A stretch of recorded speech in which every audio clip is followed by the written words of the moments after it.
అలా గొప్ప కార్యం చేసి ఉన్నాడు. అయితే అంతకుముందు చాలా నాకు రోడ్ యాక్సిడెంట్స్ కానీ అలాంటివి జరిగినాయి, చాలా ఫేస్ చేశాను. అంతకుముందు తెలుసుకోలేకపోయాను. అయితే దేవుడు ఈసారి రక్షించి ఇలా మీ ముందు నుంచోబెట్టాడు. అయితే నాకేమైందంటే మా ఫ్రెండ్స్తో క్రికెట్ ఆడడానికి ఇక్కడ గ్రౌండ్కి వెళ్ళాము అందరం. క్రికెట్ ఆడుతున్నాం. క్రికెట్ ఆడుతుంటే అంత బాగానే ఉంది. ఆ బాల్ వేసిన తర్వాత నేను జస్ట్ పరిగెడుతున్నాను, అంతే. పరిగెడతా కాలు విరిగిపోయింది, గాల్లోనే పడిపోయాను. అయితే అసలు ఆ హాస్పిటల్కి తీసుకెళ్తే ఇంకా ఆ బాబు బాగా అల్లాడిపోతున్నాడు అని చెప్పేసి నార్మల్గా ప్లాస్టర్ ఆఫ్ ప్యారిస్ వేశారు, అదే కట్టు వేశారు, పిండి కట్టు. ఆ పిండి కట్టు వేసిన తర్వాత కొంచెం నార్మల్ అయ్యాను. నార్మల్ అయిన తర్వాత మళ్ళీ అక్కడి నుంచి వాళ్ళు ఏమన్నారంటే, ఇవాళ ఆదివారం కదా, హాస్పిటల్స్ ఉండవు, మీరు సోమవారం నాడు రేపు తీసుకురండి హాస్పిటల్ దగ్గరికి, అప్పుడు ట్రీట్మెంట్ చేస్తామని అన్నారు. అయితే ప్రస్తుతానికి పిండి కట్టేసి పంపించారు. ఆ సోమవారం ఆ రోజు ఏమైందంటే, ఆ పిండి కట్టేయడం వల్ల ఈ బోన్ అనేది ఎక్కడ ఇరిగిందో ఆ బోన్ మేరం అంతా, అంటే గుజ్జు, ఆ దాంట్లో ఉన్న గుజ్జు అంతా లంగ్స్కి వెళ్ళిపోయింది. నా లంగ్స్కి వెళ్ళిపోయి అది ఊపిరితిత్తులకి వెళ్ళిపోయి ఊపిరితిత్తులన్నీ పట్టేసి మొత్తం అంతా క్లోజ్ అయిపోయింది. ఆ క్లోజ్ అయిపోయి ఈ గ్యాప్లోని క్లోజ్ అయిపోయింది. హాస్పిటల్కి తీసుకెళ్ళిన తర్వాత నాకు అక్కడ ట్రీట్మెంట్ జరుగుతుంది. వాళ్ళు స్కానింగ్స్ అవన్నీ తీపించుకొని రమ్మన్నారు. పంపించి స్కానింగ్స్ తీపించుకొని రండి, దాని తర్వాత ట్రీట్మెంట్ స్టార్ట్ చేద్దామని అన్నారు. సరే అని చెప్పేసి వెళ్ళాము అందరం. మా హాస్పిటల్కి తీసుకెళ్లారు. అక్కడ స్కానింగ్స్ అవి తీశారు. అయితే అక్కడ ఏం కనపడట్లేదు, స్కానింగ్స్లో ఏం తెలియలేదు. డాక్టర్స్ తప్పేం లేదు, వాళ్ళకి ఏం తెలియలేదు. అయితే అక్కడ వాళ్ళు ఏమన్నారంటే, బాబు స్పృహ తప్పిపోతున్నాడు, బాబుకి ఏమన్నా అలవాట్లు ఉన్నాయా, లైక్ అంటే ఏమన్నా తాగుతాడా, సిగరెట్స్ ఏమన్నా అలవాట్లు ఉన్నాయా అని చెప్పని అన్నారంట. లేదండి, బాబుకి ఏ అలవాటు లేదు, అసలు ఏం చేయడు, డ్రింకింగ్ అలవాటు లేదు అని చెప్పన్నారంట. అయితే ఇలాగ బాబు మరి అన్కాన్షియస్ అయిపోతున్నాడండి, ఒకవేళ ఏమన్నా సీరియస్ కండిషన్ ఏమో, మీరు బయట ఏమన్నా పెద్ద హాస్పిటల్కి తీసుకెళ్తే బాగుండిద్ది, మంచిది అని అన్నారంట. అక్కడ తెలిసింది, ఇక్కడ ఇదంతా తెలియలేదు. అక్కడ తెలిసింది ఇలాగ బాబుకి బోన్ ఏదైతే ఇరిగిందో ఆ బోన్లో ఉన్న బోన్ మేర అంతా లంగ్స్గా పట్టేసింది, బాబుకి అందుకే ఊపిరాడట్లేదు అని చెప్పేసి లంగ్స్ కూడా పాడైపోయినాయి అని అన్నారు. అక్కడి నుంచి ఎయిమ్స్ హాస్పిటల్కి తీసుకెళ్ళమని చెప్పి ఎయిమ్స్ హాస్పిటల్ రాశారు. ఎయిమ్స్ హాస్పిటల్ రాసిన తర్వాత అప్పటికే నేను అన్కాన్షియస్ అయిపోయాను, లైక్ కోమాలోకి వెళ్ళే స్టేజ్లో ఉన్నాను. అయితే నన్ను అలా చూడలేక నేను బద్దకిస్తున్నానేమో అనుకొని, అంటే నార్మల్గా నేను ఇంట్లో చాలా బద్దకిస్తాను, లెగడానికి కానీ ఏదైనా పని చేయడానికి కానీ. అయితే అలా బద్దకిస్తున్నాను అనుకొని మా అక్క వాళ్ళు కానీ మా బావ వాళ్ళు కానీ అత్తయ్య వాళ్ళు అందరు నాతో పాటు ఆటోలో వచ్చారు. వీళ్ళందరూ నన్ను కొడుతున్నారు, తిడుతున్నారు, లెగు అని అంటున్నారు. బద్దకిస్తున్నాను అనుకుని వీళ్ళందరూ పాపం చాలాసేపు ఇబ్బంది పడ్డారు. ఇలాగా ఏంటి ఇలా అయిపోతున్నాడు అని చెప్పేసి. అయితే అక్కడి నుంచి నన్ను ఎయిమ్స్ హాస్పిటల్కి ఎప్పుడైతే తీసుకెళ్లారో, ఆ ఎయిమ్స్ హాస్పిటల్కి తీసుకెళ్ళిన తర్వాత ఆ రిపోర్ట్స్ అన్నీ చూసి అప్పుడు డాక్టర్స్ చెప్పారు, ఇలా బాబుకి ఇది ప్రాబ్లము, అందుకే బాబు లేవలేకపోతున్నాడు, బాబుకి ఊపిరి అందట్లేదు, మీరు ఇలాగ అర్జెంటుగా తీసుకొచ్చి మంచి పని చేశారు అది అని చెప్పేసి చెప్పారు. అక్కడ వెళ్ళిన తర్వాత అక్కడ ట్రీట్మెంట్ స్టార్ట్ చేశారు. ఇది లంగ్స్కి క్లీన్ చేయడానికి ట్రీట్మెంట్ స్టార్ట్ చేశారు. కానీ అక్కడ అవ్వట్లేదు, అంటే వెంటిలేటర్ మీద పెట్టి చేయాలంట. అది వెంటిలేటర్ అంటే ఇంకా చావుకు దగ్గరలో ఉన్నట్టే, లాస్ట్ స్టేజ్ అది. అయితే వెంటిలేటర్ మీద పెడదామని చెప్పేసి వెంటిలేటర్ చెక్ చేస్తే వెంటిలేటర్స్ ఐసీయూ బెడ్స్ ఖాళీ లేవంట. ఐసీయూ బెడ్స్ ఖాళీ లేవని చెప్పేసి ఇక్కడ కాలుకు ఒక రాడ్ వేశారు. ప్రస్తుతానికి దాంతో మూవ్ ఆన్ చేస్తున్నారు నన్ను.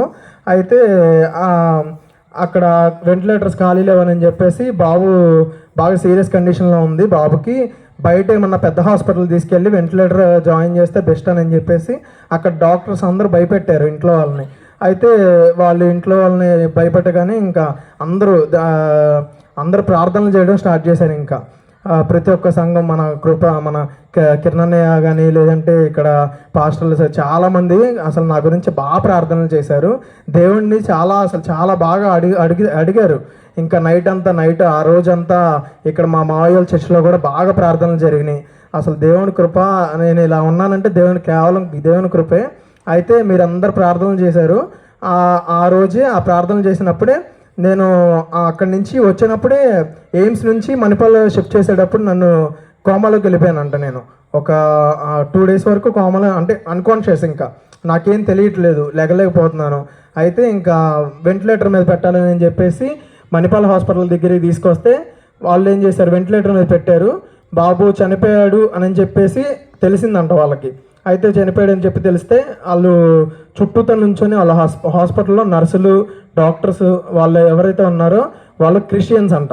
అయితే వాళ్ళు కూడా చుట్టూతో నుంచొని దేవా మరి ఏంటి దేవా ఇలా అయిపోయిందని చెప్పేసి వాళ్ళు కూడా ప్రార్థన చేశారంట. దేవుని కృప ఎలాంటిదంటే మీ ప్రార్థనల వల్ల దేవుడు నన్ను లేవనెత్తి ఇక్కడ నుంచోబెట్టి దేవుని సాక్షిగా నన్ను నిలబెట్టాడు.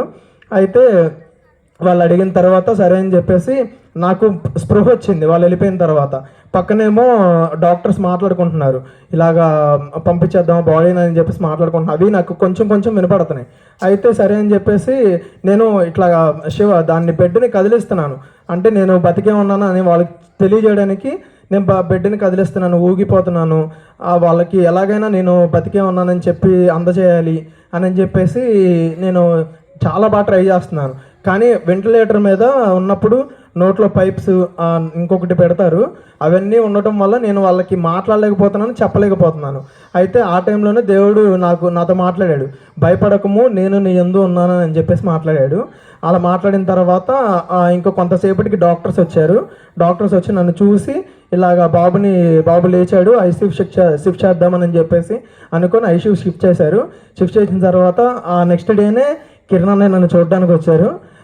తర్వాత ఇంకా ఇంట్లో వాళ్ళు ఒక్కొక్కళ్ళు చూడడానికి వచ్చి థామస్ అన్నయ్య కానీ అందరూ నా దగ్గరికి వచ్చి పలకరించి ఎలా ఉందని చెప్పేసి మాట్లాడి ఆ టైంలో అయితే నేను అసలు ఏమనుకోలేదు, నాకు అసలు ఏం తెలియట్లేదు.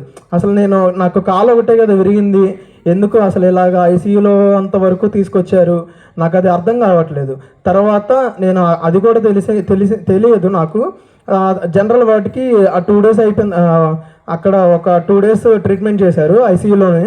ఐసీయూలో 2 days ట్రీట్మెంట్ చేసిన తర్వాత ఇంకొక 3rd day 4th day నాకు పైప్స్ అవన్నీ తీసేశారు, నోట్లో పైప్స్ అవన్నీ తీసేసిన తర్వాత ఇప్పుడు ఓకేనా నువ్వు అని అంటే ఓకే అని చెప్పాను. అక్కడి నుంచి నాకు కాలుకి ఏదైతే రాడ్ వేయాలని అనుకున్నారో అక్కడికి తీసుకెళ్ళారు. మన ఐసీయూ నుంచి ఆ ట్రీట్మెంట్ దానికి షిఫ్ట్ చేశారు. షిఫ్ట్ చేసిన తర్వాత రాడ్ వేసిన తర్వాత అయిపోయింది. మళ్ళీ తర్వాత ఒక 3-4 days గ్యాప్లోనే మళ్ళీ జనరల్ వార్డుకి షిఫ్ట్ చేశారు నన్ను. జనరల్ వార్డుకి షిఫ్ట్ చేసిన తర్వాత మా మమ్మీ వాళ్ళు వీళ్ళందరూ వచ్చి అప్పుడు నాకు తెలియజేశారు, ఇలా అయింది అని చెప్పేసి అప్పుడు చెప్పారు. అప్పుడు కూడా నాకు కొంత చెప్పారు, ఇంకా తెలియదు. అప్పుడు కూడా కిరణ్ అన్నయ్య వచ్చి ప్రార్థన చేశారు, చాలా బాగా ప్రార్థన చేశారు అసలు.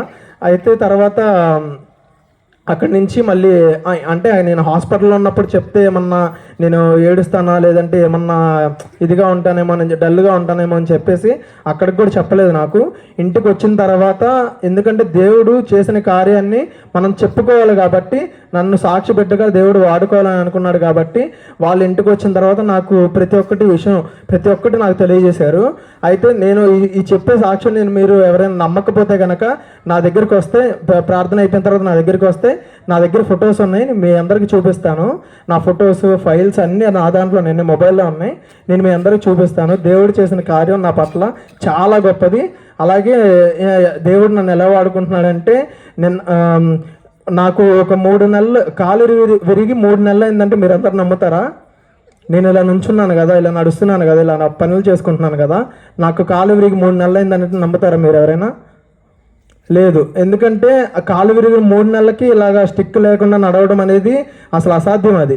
అయితే నేను లాస్ట్ టైం హాస్పిటల్కి వెళ్ళినప్పుడు డాక్టర్ గారు ఒకసారి నడవండి అని అన్నారు.